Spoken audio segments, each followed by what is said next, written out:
Alright, तो यहाँ पर हम लोग स्ट्रक्चर को कुछ इनिशियलाइज करवाने का एक और तरीका सीखने जा रहे हैं। और वो तरीका ये है कि अगर स्ट्रक्चर को यहाँ पे मैं इनिशियलाइज करवाना है, तो मैं इंट मेन के अंदर का सारा कोड जो है वो रिमूव कर रहा हूँ अभी, बल्कि उसे रहने देता हूँ। अज्यूम के लिए कोड लिखा नहीं हुआ। ऑलराइट, तो यहाँ पर ऑब्जेक्ट जो था वो मैं मेन के अंदर क्रिएट करता हूँ, और यहाँ पर मैं मेन फंक्शन के अंदर आता हूँ। और लेट सपोज कि मैंने यहाँ पर स्टूडेंट नाम को जो स्ट्रक्चर बनाया हुआ है, उसका मैंने वेरिएबल क्रिएट किया है, उसका मैंने ऑब्जेक्ट क्रिएट किया है ओबीजे। अब मैं चाहता हूँ कि इस ऑब्जेक्ट के अंदर जो वैल्यूज़ हैं वो ऑटोमेटिकली आ जाएं, ना मुझे यूजर से लेने पड़े और ना मैं यहाँ पर खुद लिखूँ। तो यहाँ पर ऑब्जेक्ट के अंदर स्टूडेंट मेन के मतलब मेन के अंदर ऑब्जेक्ट के साथ में वेरिएबल की जो वैल्यूज़ हैं वो असाइन कर सकता हूँ।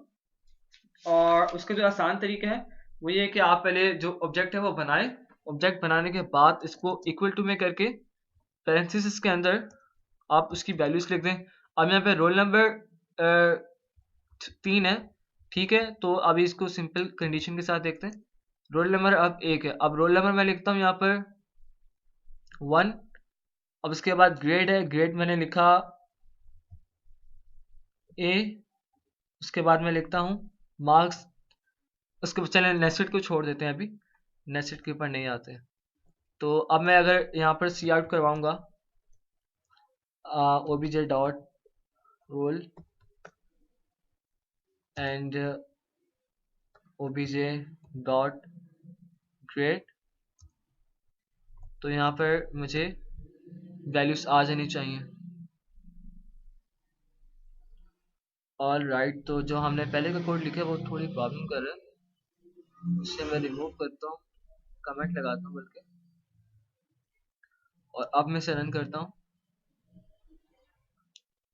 आप लोग देख सकते हैं कि यहाँ पर जो 1 था वो हमें बिल्कुल सी आउट हो चुका है, और ऑब्जेक्ट जो ग्रेड था वो इसलिए नहीं आया क्योंकि यहाँ पर हमने सी आउट नहीं लिखा, डायरेक्ट ऑब्जेक्ट नेम लिख दिया।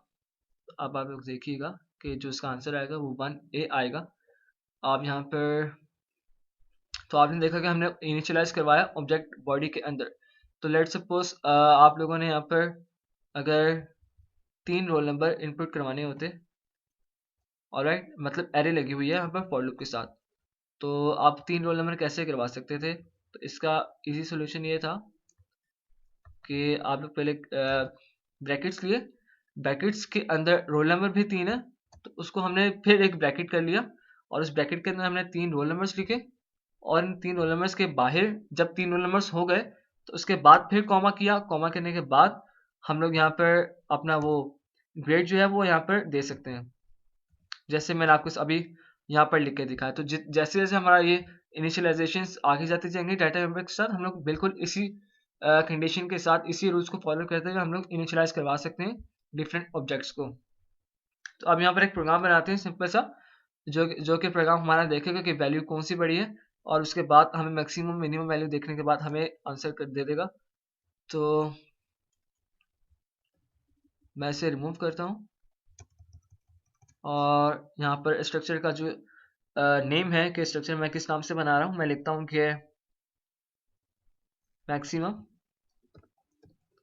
ऑलराइट, और हमें यहाँ पर अभी नेस्टेड की ज़रूरत नहीं है, तो यहाँ पर मैं यूज़र से एक वैल्यू लेता हूँ, देन यूज़र से दूसरी वैल्यू लेता हूँ, देन यूज़र से तीसरी वैल्यू लेता हूँ, एंड देन मैं मेन के अंदर वाला सारा कोड रिमूव करता हूँ या कमेंट कर देता हूँ। कमेंट करने से आपका कोड ना तो रन होता है, ना कंपाइलर उसको रीड करता है, और आप उसको सेव भी कर सकते हैं फॉर फ्यूचर रीडिंग, अगर आपने कमेंट यहाँ पर सेव कोड सेव रखना हो उस पूरे प्रोग्राम के साथ। तो यहाँ पर मैं कहता हूँ मैंने यहाँ पर मैक्सिमम का ऑब्जेक्ट बनाया है, इधर ही बना देता हूँ मैक्स के नाम से। अब मैं इफ की कंडीशन लगाता हूँ, और मैं कहता हूँ if max dot A is greater than max dot B,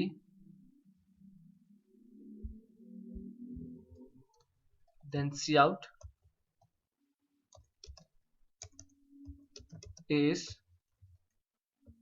greater। और यहाँ पर आप AC का भी कंपैरिजन करवा सकते हैं। तो मैं आप AB का ही रहने देता हूँ। अब जो हमारे पास चीज़ बची है वो ये है कि हम यूज़र से A और B में इनपुट लें। अब मैं ये सोच रहा हूँ कि हम लोग यूज़र से A और B में इनपुट ना लें, बल्कि इनपुट उसे मेन से ही यहाँ पर भेजें, जो कि मैं अब इस तरह से करने लगा हूँ। मैक्सिमम मैक्स इक्वल टू ए में मैं यूज़र को वैल्यू देता हूँ 2 और बी में देता हूँ 3। सी अभी चूंकि हम यूज़ नहीं कर रहे, लेकिन उसमें फिर वैल्यू मैं असाइन कर देता हूँ, वो है 4। और यहाँ पर कंडीशन वो देखेगा 2 इज ग्रेटर देन 3, तो यहाँ पर मुझे आंसर एल्स में जाना चाहिए और एल्स में मेरे पास प्रिंट आउट हो जाएगा नो। तो इसको रन करते हैं। एक्सपेक्टेड कॉमा, और यहाँ पर हमने कुछ मिस किया है। ऑलराइट, यहाँ पे सेमी कॉलन नहीं लगाया। कोड आपके सामने रन हो चुका है। ए की जो वैल्यू थी वो थी 2, 3 की वैल्यू थी, बी की वैल्यू थी वो थी 3। अब ए इज नॉट ग्रेटर देन 3, तो यहाँ पर कंडीशन थी वो 9 में चली गई है। अगर मैं यहाँ पर ए जो है उसको बड़ा करता हूँ, लाइक 12 करता हूँ, और बी जो है वो 3 रहने देता हूँ, तो अब हमारे पास आना चाहिए ए इज ग्रेटर। और जैसे आप देख चुके हैं कि हमारे पास बिल्कुल ठीक आंसर आया। तो मैंने आपको बेसिक जो फंक्शन और जो ऑपरेट हो रहा था यहाँ पर लॉजिक, वो आपको बता दिया। अब आप खुद कंपाइलर खोल कर यहाँ पर functions I guess I mean के ऑपरेशंस परफॉर्म कर सकते हैं। लाइक अगर आप यूजर से वैल्यू ले सकते हैं, आप मल्टी वैल्यूज ले सकते हैं, आप लूप लगा सकते हैं, और आप या फिर एक लाइब्रेरी का प्रोग्राम बना सकते हैं कि आप पहले डिफरेंट बुक्स लाइब्रेरी से लें यूजर से। उसके बाद आप उनकी प्राइस भी यूजर से लें या प्राइस आप सेट कर दें। उसके बाद आप मैक्स या मिनिमम की कंडीशन लगाएं कि कौन सी बुक बड़ी है किस सब्जेक्ट की, और जिस सब्जेक्ट की बुक बड़ी है इस सब्जेक्ट की उसकी डिटेल्स प्रिंट आउट करवा दें। आप इस तरह के काम कर सकते हैं इस प्रोग्राम के साथ। लॉजिक मैंने आपको बता दी है। अगर आपको कोई प्रॉब्लम आएगी तो I will be there at my Facebook group and Facebook page, and you can always ping me on my website, that is ulbss.com.